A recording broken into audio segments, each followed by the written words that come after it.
हर जगह सांसों का संकट है, ऑक्सीजन की किल्लत है, ऑक्सीजन ऑक्सीजन हर जगह। सुबह से रात तक, कल देर रात को हाहाकार, आज सुबह, दिन भर, शाम, ऑक्सीजन ऑक्सीजन ऑक्सीजन। 2 से 3 दिन हो गए, यही हर जगह देखने को मिल रहा है, सुनने को मिल रहा है कि ऑक्सीजन की किल्लत है, ऑक्सीजन नहीं है। दिल्ली से लेकर मुंबई, लखनऊ तक अस्पतालों में ऑक्सीजन की जबरदस्त कमी हो गई है, जिससे कोरोना संक्रमित मरीजों की जान बचाना मुश्किल हो रहा है। आपने ऐसी तस्वीरें भी देखी होंगी जहां पीड़ित परिवार वाले अपने मरीजों की जिंदगी बचाने के लिए खुद ही ऑक्सीजन सिलेंडर भरवाने के लिए दर दर की ठोकरें खा रहे हैं। ऐसे संकट के दौर में नासिक के जाकिर हुसैन अस्पताल में ऑक्सीजन टैंक लीक कर गया। ऑक्सीजन टैंक लीक कर गया। ये लापरवाही, सोचिए, इसे आपराधिक लापरवाही कहा जाएगा। इस घटना की वजह से कुछ देर के लिए, ध्यान से सुनिएगा, कुछ देर के लिए कोविड वार्ड में ऑक्सीजन की सप्लाई ठप हो गई और इसी दौरान 24 मरीजों की दर्दनाक मौत हो गई। ऑक्सीजन लीक, सप्लाई ठप, 24 मरीज, उनकी दुखद मौत, दर्दनाक मौत। अब सरकार से, अस्पताल प्रशासन सवाल तो यह पूछना चाहिए ना कि ऐसी घोर जिम्मेदारी, ऐसी घोर लापरवाही का जिम्मेदार कौन? यह आपराधिक लापरवाही है और आखिर इसे हादसा क्यों माना जाए, हत्या क्यों नहीं माना जाए? रिपोर्ट देखिए।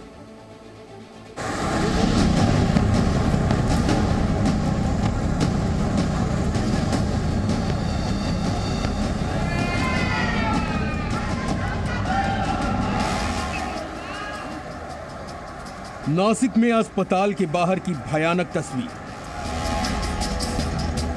जाकिर हुसैन अस्पताल में ऑक्सीजन लीक। ऑक्सीजन लीक होने से पूरे नासिक में हड़कंप।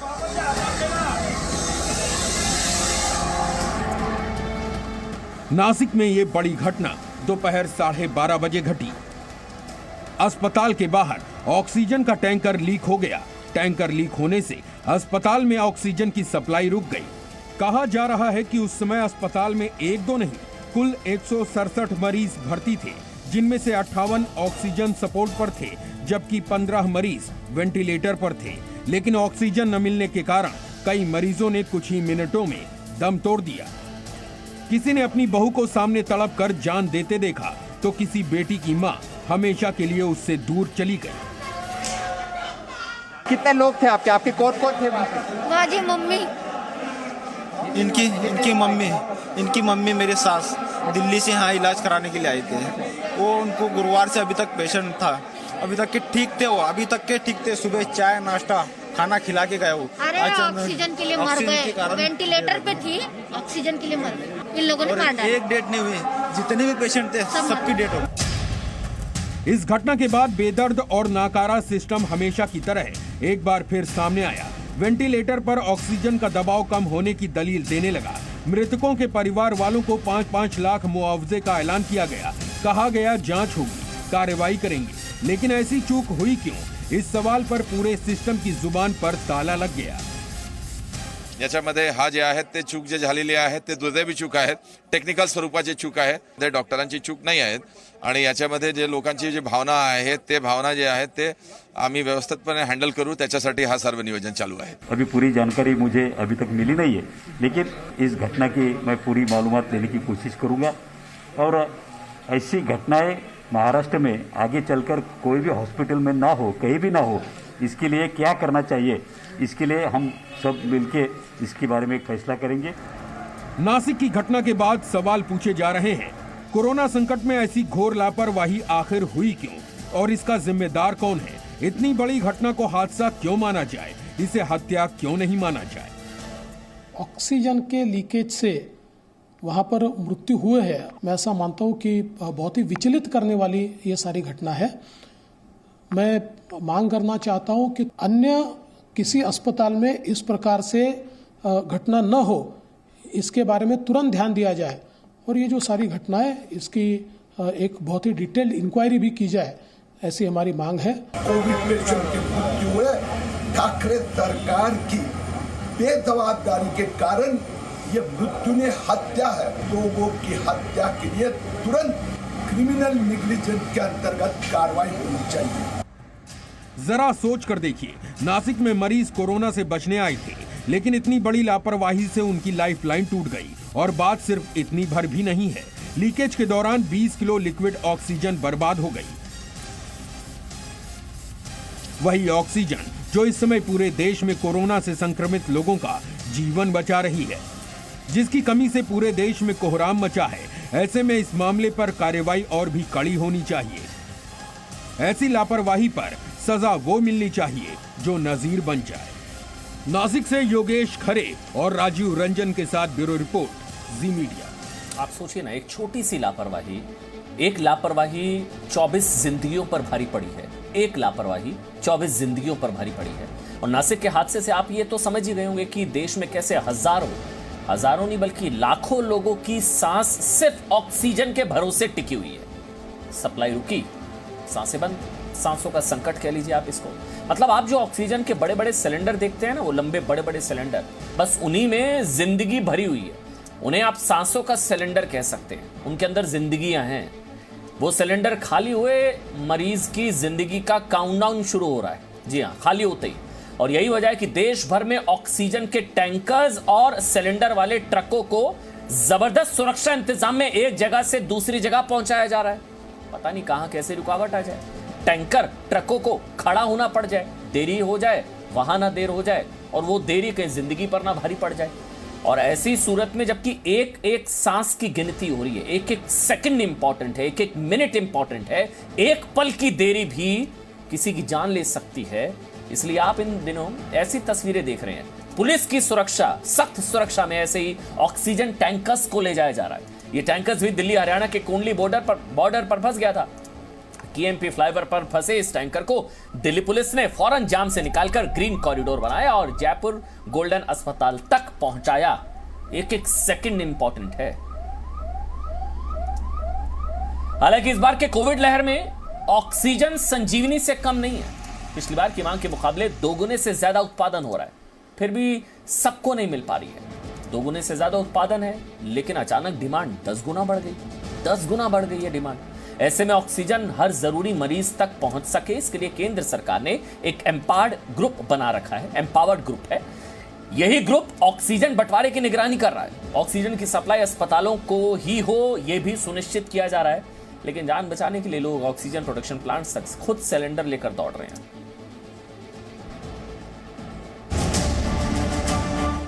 ये दिल्ली के पास गाजियाबाद में ऑक्सीजन गैस कंपनी है। यहाँ 24 घंटे मेडिकल ऑक्सीजन के टैंकर आ जा रहे हैं। छोटे ट्रक भी आ रहे हैं, उनमें मेडिकल ऑक्सीजन वाले खाली सिलेंडर हैं। 10 मिनट खड़े हो जाइए, दर्जन भर गाड़ियां कंपनी के अंदर बाहर आती जाती दिखती हैं, क्योंकि यहां से ऑक्सीजन सिलेंडर सीधे अस्पतालों में सप्लाई किए जा रहे हैं। लेकिन अस्पतालों के ट्रकों और कंपनी के टैंकरों के बीच कुछ लोग ऐसे भी हैं जो अपने इस्तेमाल के लिए सिलेंडर रिफिल कराने यहां पहुंच रहे हैं। गाजियाबाद के इंडस्ट्रियल एरिया में ये गोयल गैस का प्लांट है, जहां पर ऑक्सीजन लेने के लिए गाड़ियों की लाइन लग रही है। और काफ़ी देर से हम यहां पर देख रहे हैं कि जितनी गाड़ियां आ रही हैं उसके मुकाबले बहुत ही कम गाड़ियां रिफिल करके जा पा रही हैं। जाहिर है डिमांड ज़्यादा है और सप्लाई लिमिटेड है, लेकिन उससे भी बड़ी समस्या आ रही है उन लोगों को जिनके पास घर में कोई मरीज़ है। ऑक्सीजन सिलेंडर तो है, लेकिन ऑक्सीजन रिफिल कराने की ज़रूरत है। ऐसे ही एक शख्स हमारे साथ यहाँ पर हैं। आपके पास सिलेंडर है लेकिन ऑक्सीजन नहीं है? जी, ऑक्सीजन नहीं है। तो यहाँ आप रिफिल कराने आए हैं, क्या कुछ उम्मीद है? इन्होंने मना कर दिया साफ कि हम ऐसे नहीं देते। क्या आपको कुछ उम्मीद बंधी है कि मिल जाएगी ऑक्सीजन? मैम, यहाँ से तो मना कर दिया।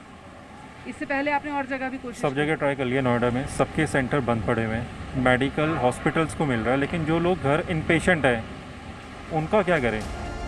ये लोग तो अपने मरीजों के इस्तेमाल के लिए ऑक्सीजन सिलेंडर रिफिल नहीं करा पाए, लेकिन अस्पताल के सिलेंडर लेकर आए ट्रक वाले ने बताया कि खपत कितनी ज़्यादा बढ़ गई।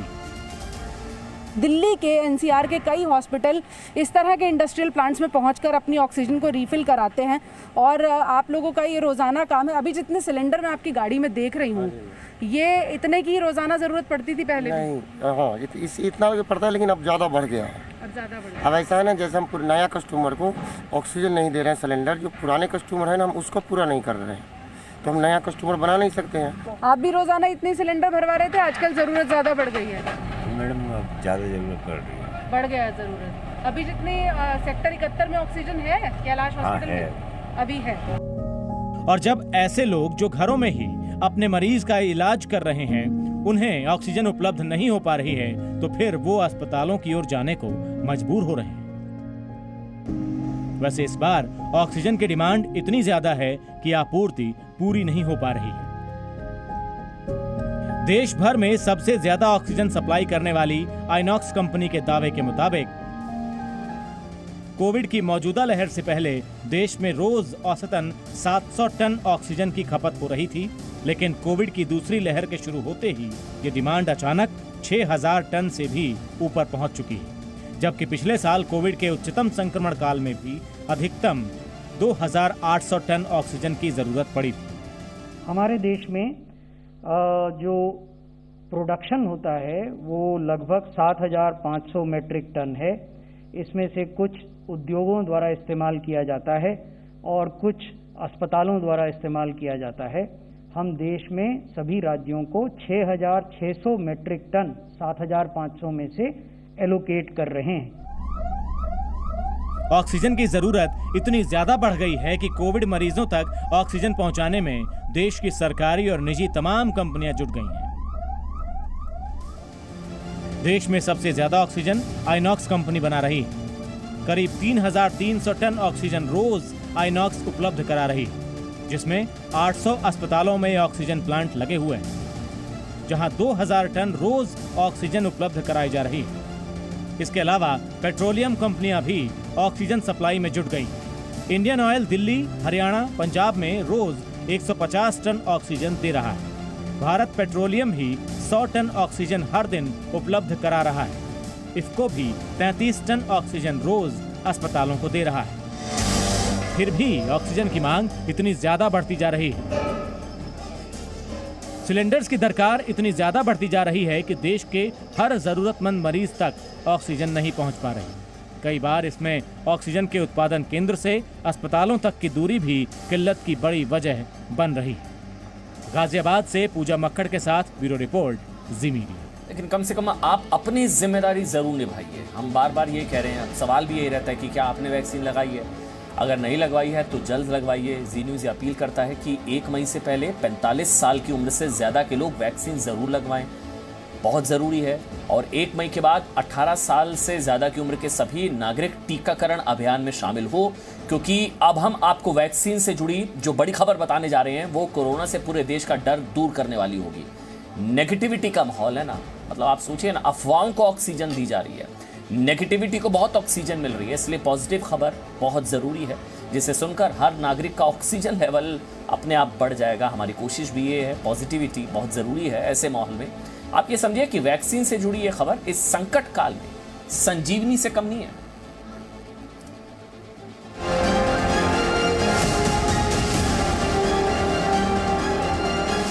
कोरोना का डर दूर करने वाली बड़ी खबर।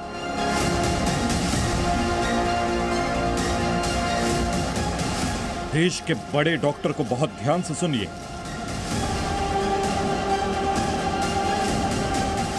We will have better vaccines which may also prevent us from getting the infection, and that would be very good because that will really bring down the number of cases and break the chain of transmission. Delhi AIIMS के director doctor Randeep Guleria ने जी news से exclusive बातचीत में यह भी बताया कि अब तक की वैक्सीन पर हुई रिसर्च में यह भी पता चला है कि वैक्सीनेशन के बाद आईसीयू में जाने का खतरा कम है, मौत तो बिल्कुल भी नहीं होगी। Vaccine will prevent you from getting disease in the form of severe illness, hospitalization, going into the ICU or even dying from COVID-19.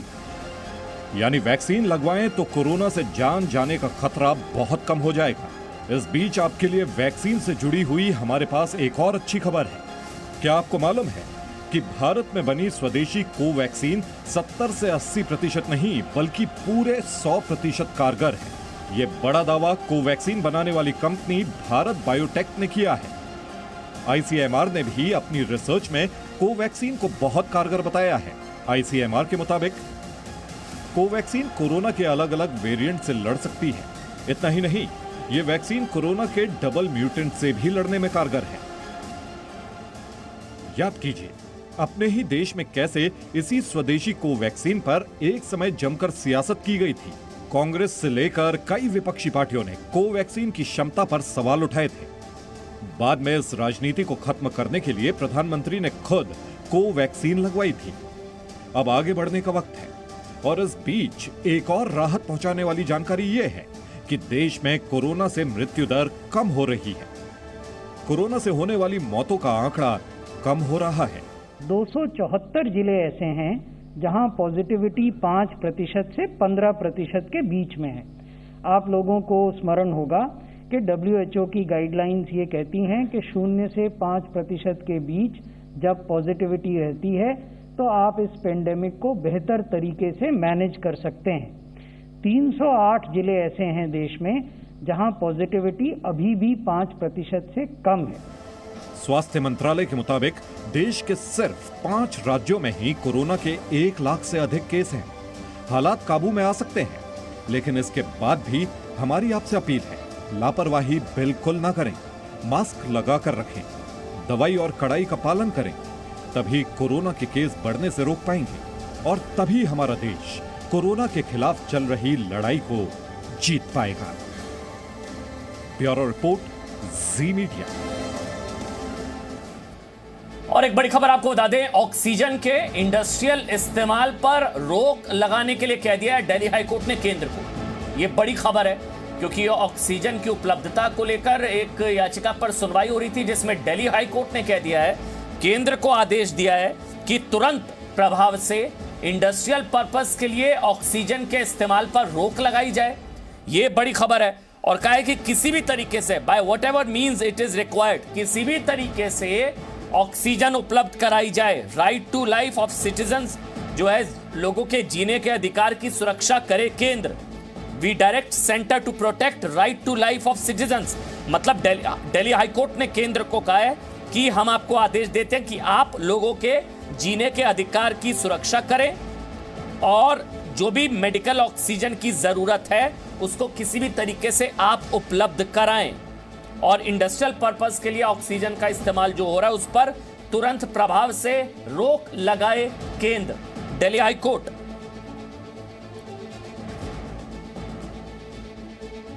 ये कोर्ट की तरफ से कहा गया कि ये फंडामेंटल जो राइट है लोगों का, वो राइट टू लाइफ यानी कि जीने का अधिकार जो है उसको प्रोटेक्ट करने की जिम्मेदारी केंद्र की है, नंबर 1। नंबर 2, अस्पतालों में अगर ऑक्सीजन की कमी हो रही है तो ये सेंटर की जिम्मेदारी है, बाय व्हाटएवर मींस किसी भी तरीके से ऑक्सीजन उपलब्ध कराना होगा, ये कहा है। और सबसे बड़ी चीज कही है कि तत्काल प्रभाव से सेंटर को आदेश दे दिया है कि इंडस्ट्रियल पर्पस के लिए अब ऑक्सीजन का इस्तेमाल नहीं होगा, मेडिकल ऑक्सीजन का इस्तेमाल अब नहीं होगा। एक बार फिर से आप सभी का स्वागत है। आप जानते हैं ये देश के लिए एक बहुत ही बड़ी और कड़ी लड़ाई है, ये सबके लिए संकट की घड़ी है। कोरोना हम सबका इम्तिहान ले रहा है। ये सच है कि संक्रमण काल में कई जिंदगियां सिस्टम की नाकामी की वजह से नहीं बच सकी। सिस्टम की नाकामी कई लोगों पर भारी पड़ी है। कई लोगों की मौत सिर्फ इस वजह से हो गई क्योंकि समय पर उन्हें बेड या प्लाज्मा या ऑक्सीजन नहीं मिला। समय पर ऑक्सीजन मिलती तो शायद कई लोग आज हमारे बीच में होते। ऐसी खबरें आप हर दिन न्यूज चैनल्स पर देखते होंगे, अखबारों में पढ़ते होंगे। लेकिन आज हम आपके लिए कुछ ऐसी कहानियां लेकर आए हैं जो आपको नई ऊर्जा से भर देंगी। ये वो कहानियां हैं उन नायकों की हैं जो कोरोना काल में सिस्टम से बिना मदद लिए जरूरतमंदों की मदद कर रहे हैं, अपनी जिम्मेदारी समझ रहे हैं। पहली कहानी दिल्ली के ऑक्सीजन मैन की है। जी हाँ, ऑक्सीजन मैन। इनके बारे में आपको बता दें, ये मुफ्त में कोविड के मरीजों को ऑक्सीजन सिलेंडर देते हैं और 20 दिन में इन्होंने 150 लोगों की जिंदगी बचाई है। सोचिए, एक शख्स 150 लोगों की जिंदगी बचाई है इस शख्स ने, ऑक्सीजन मैन। उसके बाद ये यहाँ से ये ऊपर जाता रहेगा, जितना ये ऊपर जाएगा उतना प्रेशर ऑक्सीजन का ज्यादा है। इसको ले जाइए केयर के साथ इसको यूज करिए।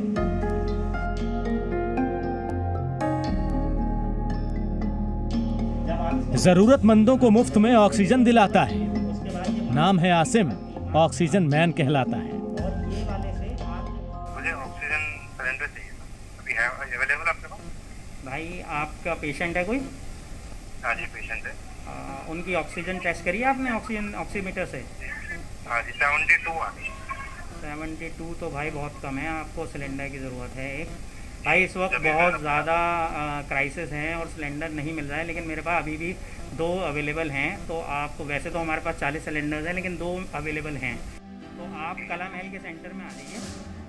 आसिम हुसैन चाहते तो फोन करने वाले आदमी को कह सकते थे कि उसके पास ऑक्सीजन सिलेंडर नहीं है, लेकिन उन्होंने ऐसा नहीं किया। इसी वजह से दिल्ली के दरियागंज इलाके में रहने वाले आसिम महामारी में नायक बनकर उभरे हैं।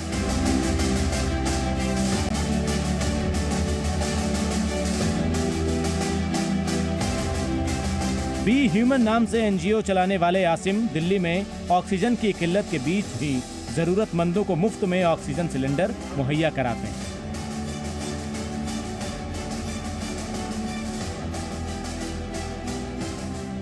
इनका दावा है कि सिर्फ अप्रैल महीने में ही इन्होंने 150 लोगों की मदद की। जून 2020 में हमने शुरुआत करी थी 5 सिलेंडर्स से, अब बढ़ते बढ़ते हमारे पास 40 सिलेंडर्स हैं और अब तक हम जो है इस वेव से पहले तक 400 पेशेंट्स को कर चुके थे और 150 पेशेंट अब हमने और कर दिए। नहीं, हम फ्री ऑफ कॉस्ट करते हैं, किसी से कोई पैसा नहीं लेते, ना सिलेंडर का ना रिफिल का। आसिम के पास 150 लोगों की टीम है। उनके दफ्तर के बाहर बोर्ड लगा हुआ है जिसमें उनके 16 सेंटर्स का पता दर्ज है और मरीजों के लिए निर्देश भी है। निर्देश ये कि जिन्हें ऑक्सीजन सिलेंडर चाहिए उसे डॉक्टर का प्रिस्क्रिप्शन और मरीज का आधार कार्ड साथ मिलाना होगा। आसिम लोगों की मदद करने के साथ कोरोना से बचने के लिए सावधानी बरत रहे हैं। जब कोई सिलेंडर इनके पास आता है या फिर भरा सिलेंडर किसी को भेजना होता है तो सबसे पहले उसको अच्छी तरह से सैनिटाइज करते हैं और सिलेंडर देने से पहले लोगों को समझाते हैं कि कैसे इस ऑक्सीजन सिलेंडर का इस्तेमाल करना है।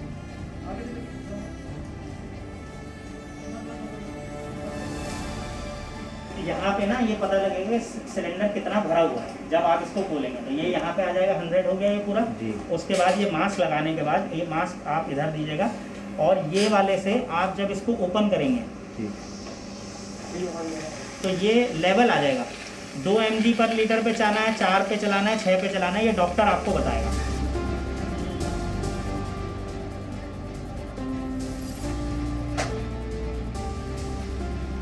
मरीजों को मुफ्त में ऑक्सीजन सिलेंडर मुहैया कराने का काम इन्होंने जून 2020 में शुरू किया। उस वक्त इनके पास सिर्फ 5 सिलेंडर थे और अब 40। जून हमने शुरुआत करी थी इसकी ऑक्सीजन सिलेंडर प्रोग्राम की अपनी। वो इसलिए शुरुआत करी थी कि कोरोना के अंदर हमारी जो पुरानी दिल्ली है उसके अंदर बहुत सारे लोग ऐसे हैं जो कि तंग गलियों में रहते हैं, 3rd फ्लोर 4th फ्लोर पे रहते हैं। वहाँ पे जो है अगर पेशेंट की एकदम हालत ख़राब हो जाए, और अक्सर ऐसा देखा गया है कि एम्बुलेंस के अंदर भी ऑक्सीजन कम होती है या बिल्कुल नहीं होती, तो अगर उनके पास हमारा ऑक्सीजन सिलेंडर है तो वो अपने हॉस्पिटल तक आराम से पहुँच सकते हैं। ऐसे नेक इरादे और मदद करने की इच्छा शक्ति की वजह से ही लोग आसिम हुसैन को ऑक्सीजन मैन कहकर बुलाते हैं। अगर किसी को मदद की जरूरत हो और मदद देने वाला शख्स सही समय पर मदद मुहैया करा दे तो वो शख्स फरिश्ते से कम नहीं होता।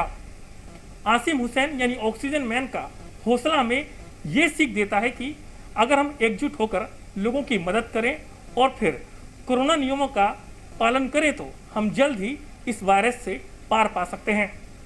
कैमरामैन रवि के साथ नीरज कुमार गौड़।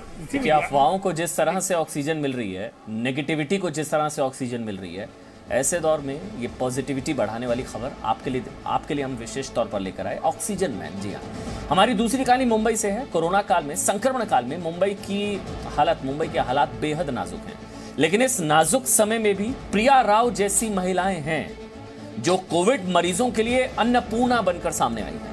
आप जानते हैं कोरोना काल में जब कई लोग कोविड मरीजों को देखकर अपना रास्ता बदल लेते हैं, आसपास भी नहीं भटकते हैं, ऐसे वक्त में प्रिया राव कोविड के मरीजों के लिए रोज 2 वक्त का खाना बनाती हैं।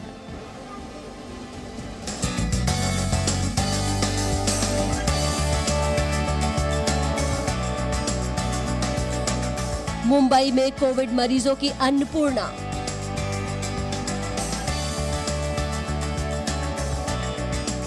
ये प्रिया राव है, किचन में खाना बना रही हैं और आज इनके किचन में जी न्यूज की टीम इसलिए मौजूद है क्योंकि कोरोना काल में प्रिया राव अन्नपूर्णा बनकर सामने आई हैं। ऐसे लोग जो कोरोना पॉजिटिव हैं और होम क्वारंटीन हैं, जिनके पास घर का बना खाना खाने का विकल्प नहीं है, ऐसे मरीजों को यहाँ मुफ्त में खाना पहुँचाया जाता है। आइए जानते हैं इस वक्त प्रिया राव जी से, जो खुद अपने हाथों से इन पेशेंट्स के लिए खाना बनाती हैं, उनका क्या कहना है। प्रिया जी, सबसे पहले हम आपसे समझना चाहेंगे कि आप जो खाना प्रिपेयर कर रही हैं वो खाने में आप क्या क्या इंक्लूड करती हैं। मैं चपाती, दाल, राइस और दाल, राइस, चपाती और एक भाजी देती हूँ। एक्चुअली ये ध्यान में रखते हुए खाना बनाया जाता है कि पेशेंट्स है उनको कम ऑयली, कम स्पाइसी, कम नमक वाला खाना चाहिए, क्योंकि बेसिक पेशेंट्स को ये ऐसा ही खाना प्रोवाइड करना चाहिए। जो बाहर से वो मंगा के खाएंगे तो उनकी तबीयत और ख़राब हो सकती है, तो बेसिक खाना बना के मैं उनको प्रोवाइड करती हूँ।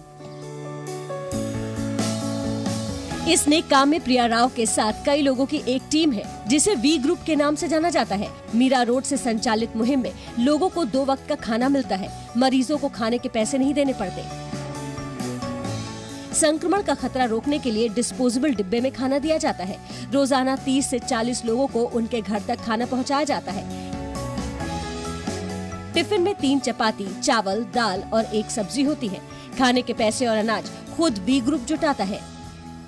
वी ग्रुप एक ऐसा काम कर रहा है जहां पर जो लोग कोविड पेशेंट्स हैं या होम आइसोलेशन में हैं, उन्हें जो है 2 वक्त का टिफिन सर्विस जो है वो मुहैया करा रहा है, ताकि जो भी कोविड पेशेंट है उन्हें किसी भी तरह की समस्या का सामना ना करना पड़े। आइए इन्हीं से जानते हैं कि ये क्या प्रोवाइड करते हैं और कितने दिनों से इनका ये काम चल रहा है।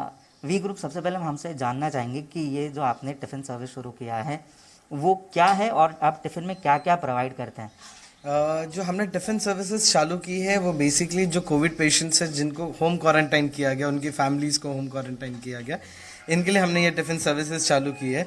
इसका मेन उद्देश्य ऐसा है कि जब इंसान होम क्वारंटाइन हो जाता है तो उनको बाहर जाने के लिए दिक्कत आती है, फूड अरेंज करने के लिए दिक्कत आती है, तो इसी के अंदर ये जो सर्विसेज है ये उन पेशेंट्स को सपोर्टिव है, उनका एटलीस्ट 2 टाइम का मील मिले उन्हें। और जो टिफ़िन सर्विस है इसके अंदर बेसिक है, हमारा पेशेंट्स को ध्यान में रखते हुए फूड जो है वो लेस स्पाइसी, लेस मसाले वाला, लेस ऑयली बनाया हुआ है। हमारे समाज में कोरोना मरीजों से भेदभाव के हर दिन कई मामले देखने और सुनने को मिलते हैं। ऐसे में प्रिया राव जैसी महिला भी है जो अपना कीमती समय कोविड मरीजों की सेवा में लगा रही हैं। इन्होंने जो है एक सर्विस और उपलब्ध की है, जो लोगों को जो टिफिन जाएगा वो डिस्पोजेबल कंटेनर में जाएगा, ताकि किसी भी तरह का संक्रमण किसी को ना हो सकता है। आप देख सकते हैं कि यहाँ पे डिस्पोजेबल कंटेनर रखे हुए हैं जिसमें सब्जी है, राइस है, चपाती है, या आप देख सकते हैं कि खाने की जो है पैकिंग भी शुरू हो चुकी है ताकि लोगों का संक्रमण ना हो सके। अगर बात की जाए डिलीवरी की, तो डिलीवरी जो है वो एक सर्टेन डिस्टेंस पर ही जो है जाके की जाती है, ताकि कॉन्टैक्ट बॉय जो डिलीवरी बॉय है और जो पेशेंट है उसका जो है किसी भी तरह से कांटेक्ट ना हो सके और संक्रमण को जो है वो फैलने से रोका जा सके। इसके साथ ही इनका मानना है कि आने वाले समय में इन्हें उम्मीद है कि और ज़्यादा से ज़्यादा ज़रूरतमंद लोगों को जो है ये अपनी टिफ़िन सर्विसेज मुहैया करा पाएंगे, ताकि आने वाले समय में उन्हें किसी भी तरह की दिक्कतों का सामना ना करना पड़े। कैमरामैन रवि हुंबरकर के साथ सौरभ पांडे, जी मीडिया, मुंबई। आप जानते हैं ऐसे लोगों की ज़रूरत हर शहर, हर मोहल्ले को है, और हमें लगता है कि हर शहर, हर मोहल्ले में ऐसे लोग हैं जो अपने स्तर पर कोविड मरीजों से लेकर मजदूरों की मदद कर सकते हैं। कहते हैं ना कि आपदा में अवसर, ये अवसर है, ये मौका है कुछ करने का देश के लिए। दिल्ली में कोरोना के मामले लगातार बढ़ते जा रहे हैं और दूसरी तरफ लॉकडाउन भी है। ऐसे में मरीजों, मजदूरों को खाना कैसे मिले, इसके लिए इस्कॉन मंदिर भी अब आगे आया है। पहली बार लॉकडाउन के दौरान लाखों लोगों की मदद कर चुके द्वारका के इस्कॉन मंदिर ने एक बार फिर लोगों की मदद के लिए अपनी रसोई शुरू कर दी है।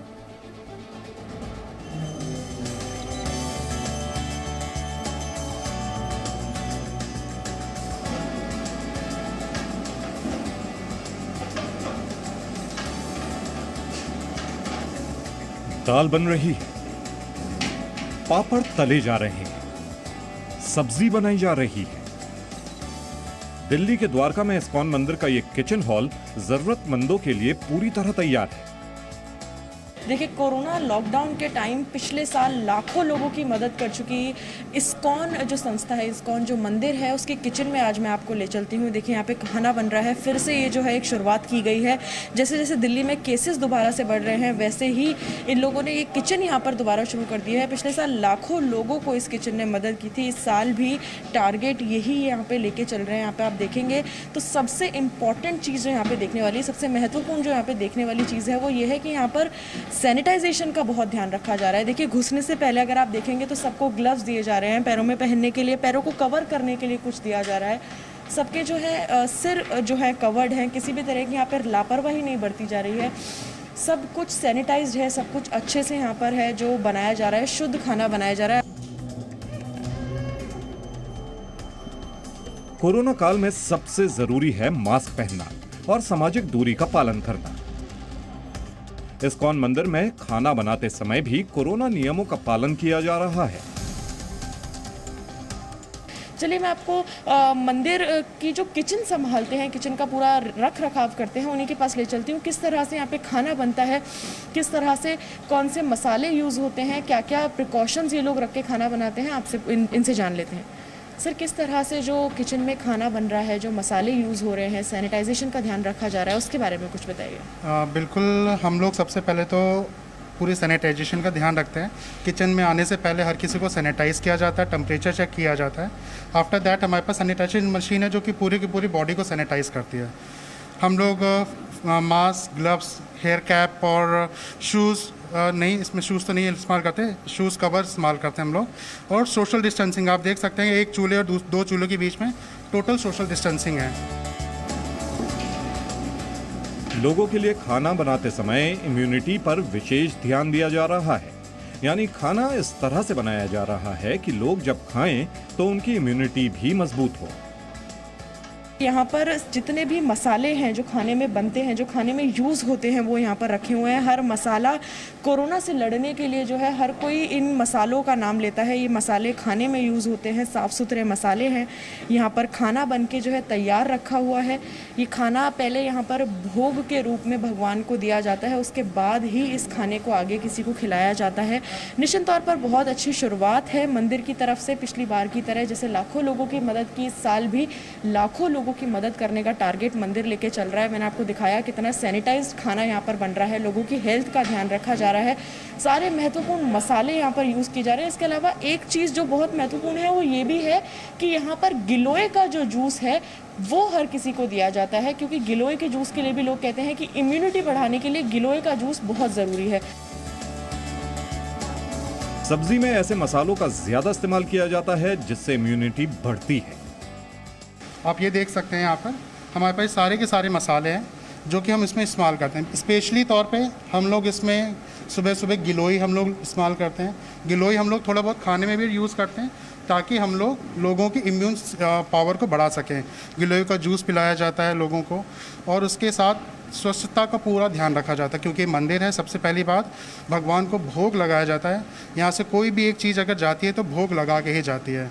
तो भगवान को भोग लगाने के मद्देनज़र रखते हुए स्वच्छता हमारी मेन कंसर्न रहता है, और सैनिटाइजेशन के साथ हम लोग पूरा खाना तैयार करते हैं।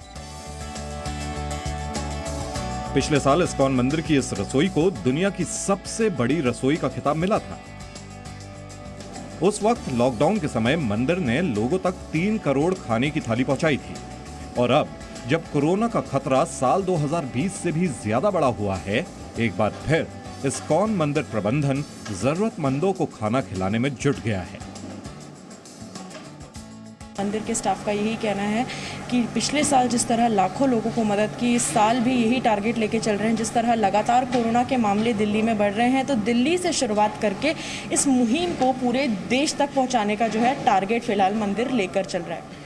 दिल्ली से पृथु कीर्ति सिंह, जी मीडिया। और आज रामनवमी है और इस अवसर पर बेंगलुरु की सड़क पर कोरोना से लोगों को बचाने के लिए प्रभु श्री राम, श्री कृष्ण और हनुमान उतरे। इन तीनों को आप देख रहे हैं, ये बेंगलुरु के एक होटल में काम करते हैं और राम, कृष्ण और हनुमान बनकर लोगों को मास्क पहनने की सलाह दे रहे हैं। जो लोग मास्क नहीं पहने हुए हैं उन्हें मास्क पहना रहे हैं। तरीका कोई भी हो, मकसद नेक है। Presenting V News app, available on Google Play and App Store. Download it now.